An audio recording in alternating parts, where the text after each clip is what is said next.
che è una cosa che poi che tutto riesce ma non ci pensare.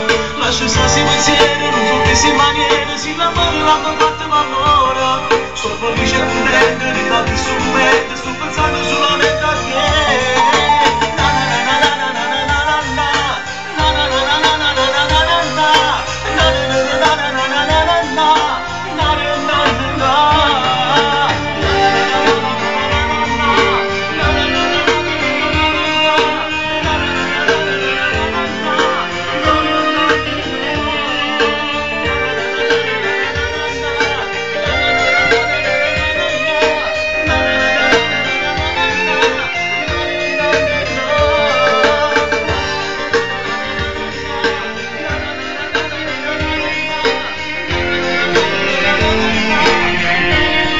Bene, siamo qui alla GC Record del grande Jerry Criscuolo, dove stiamo registrando il mio nuovo pezzo che si chiamerà Non è stato lo sbaglio. Jerry, come la vedi questa canzone?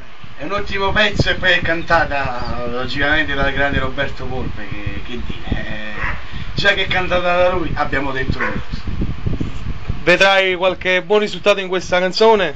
Penso proprio di sì, perché è una canzone orecchiabile e poi resta a voi giudicarla e vedrete che è proprio così. Poi vedrete che ci sarà su YouTube, sarà su molte radio, su molte trasmissioni. Perché non mancherà far pubblicità a questo grande ed unico pezzo. Non è stato lo sbaglio, mi raccomando, Roberto Volpe.